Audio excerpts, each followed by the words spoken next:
मिठाईच्या दुकान येते ना, मस्त असा रंगीबेरंगी हा हलवा सजवलेला असतो आणि तो बघितला ना की पटकन उचलून खावासा वाटतो. बरं, आता हा हलवा विकत आणून खायची गरज नाहीये, कारण तुम्ही घरी अगदी मोजक्या साहित्यात पटकन हा हलवा बनवू शकता. बघा काय कमाल दिसतोय, कमाल रंग आलेला आहे, कमाल टेक्स्चर आलंय. आहा. रेसिपी सुरू करूयात. नमस्कार, मी मधुराज रेसिपी मराठीमध्ये तुम्हा सर्वांचं खूप खूप खूप मनापासून स्वागत.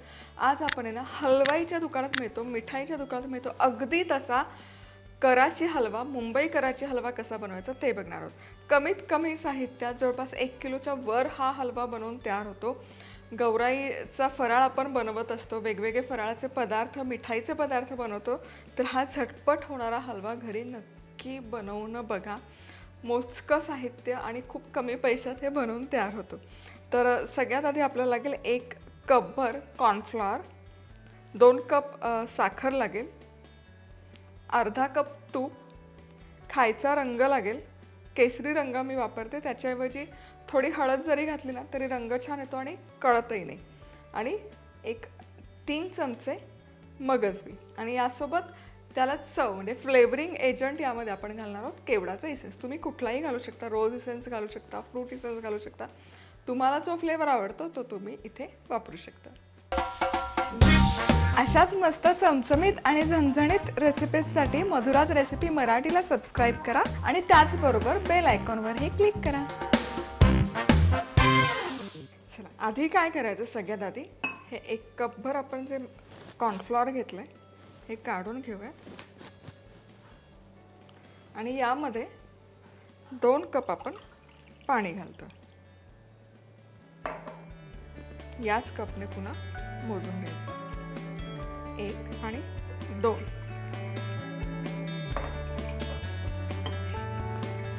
हे चांगलं कॉर्नफ्लॉवरचं स्लरी करून घ्यायची, गुठळ्या अजिबात ठेवायच्या नाही कॉर्नफ्लॉवरच्या. थोडंसं खाली बाउलला आहे ना हे लागल्यासारखं हे पूर्ण चिकटलेलं काढून सेल करून आणि पूर्ण अशी पातळाची पेस्ट तयार करायची. चला, आता कढई गरम करायला ठेवली. यामध्ये हे जे मगज बी आपण घेतले हे हलकंसं भाजून घ्यायचं, म्हणजे त्याचा जो कच्चा काही सुवास असेल तो निघून जाईल. रंग वगैरे बदलायची गरज नाही, हलकंसं फक्त गरम करून. आता हे हलकंसं भाजून झालं की काढूयात एका डिशमध्ये. आता याच कढईमध्ये आपण पाक तयार, तर पाक बनवण्यासाठी 2 कप साखर आणि यामध्ये 1 कप पाणी घालायचं.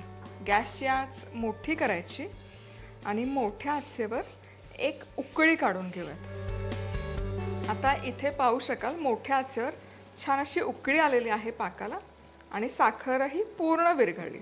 आता मध्यम आचेवर गॅस करून घ्यायचा आणि 5 मिनिटं आणखी हा पाक आपण शिजवून घेऊयात. 5 मिनिटं छान शिजवून घेतलेला आहे हा पाक. या उलथांवरून टाकलं की याला शेवटच्या ड्रॉपला छान अशी तारायला सुरू होतं. आता यातले काही थेंब आपण काढून घेऊ आणि हे ना पूर्ण थंड करून घे.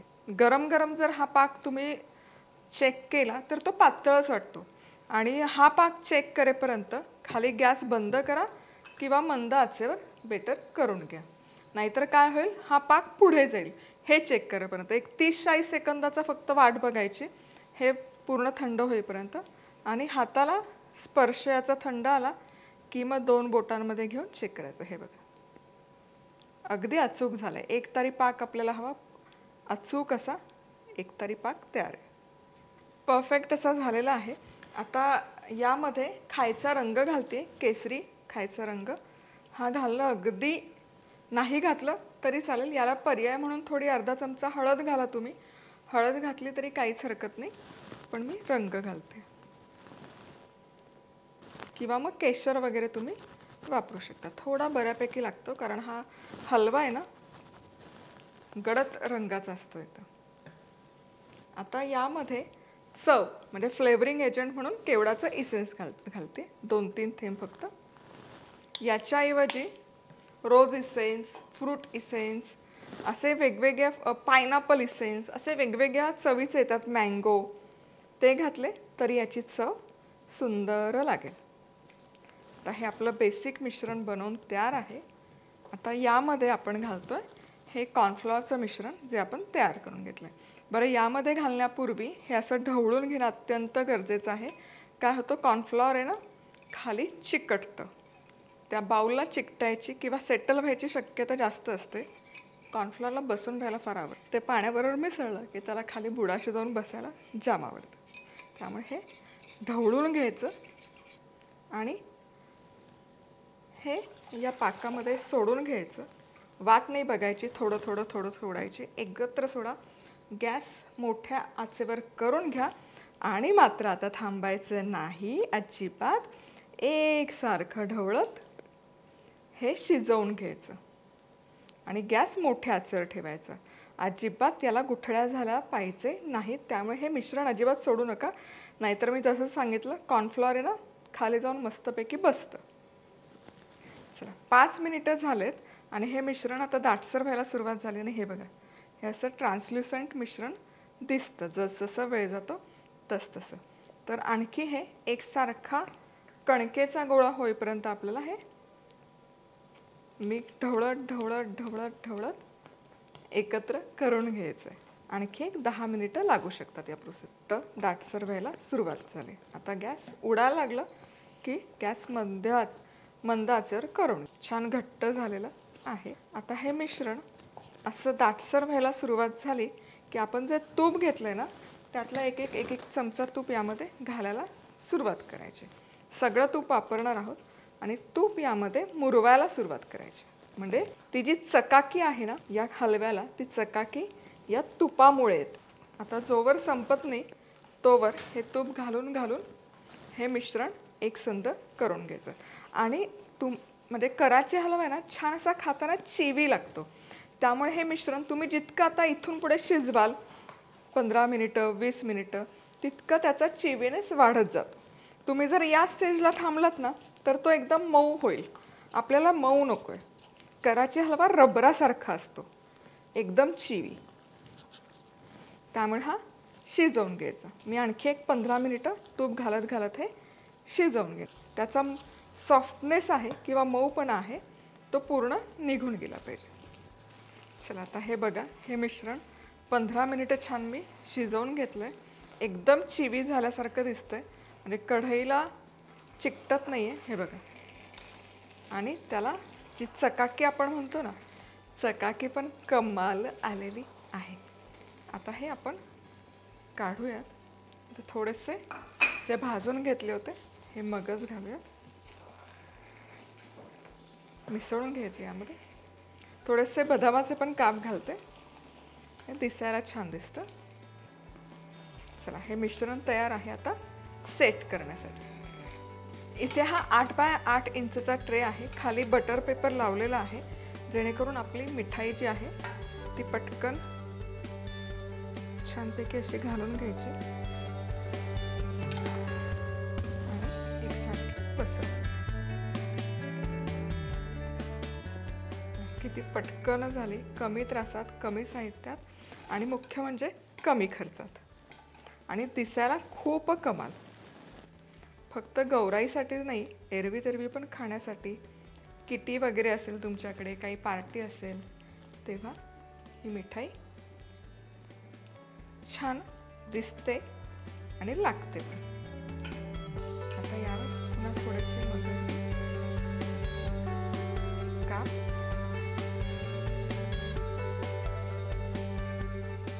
आणि बदामाचे काप. अर्धा तास फक्त थंड झाली की ही छान सेट होते. अर्धा पाऊण तासात होऊन जाते, फार नाही वेळ लागतो. चला, हा हलवा आणखी थोडासा गरम आहे पण आता काढू शकतो. तर कडा आधी लूज करून घ्यायच्या आणि खाली बटर पेपर घातलाच होता मी, आता डायरेक्ट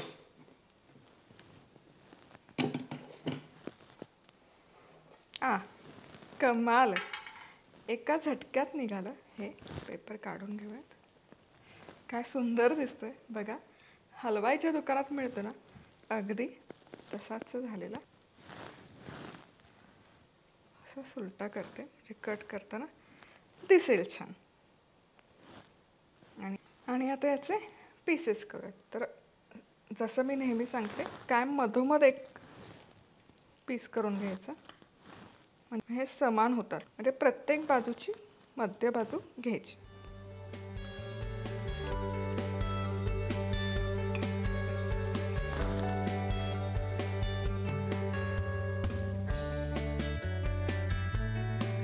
सगळं छान झालं हे काढूया. बघा काय दिसतंय, कमाल दिसतंय. एकूण एक पीस एकसारखा निघतोय, कुठेच चिकटला नाहीये आणि एकदम आहे ना असा रसरशीत दिसतोय.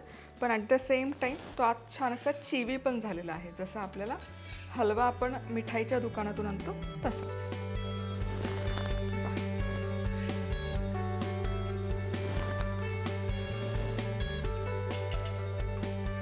एकदम स्पॉन्जी होतो. थोडंसं सुरीला लागलेलं, खातेच राहवत नाहीये मला बघून.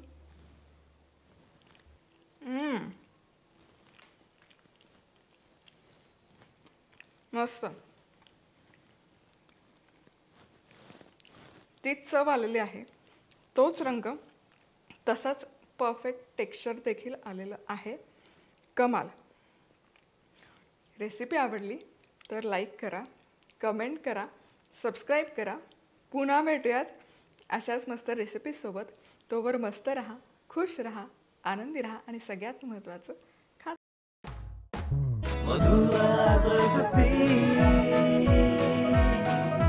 मधुराज रेसिपी, महाराष्ट्राची अस्सल चव.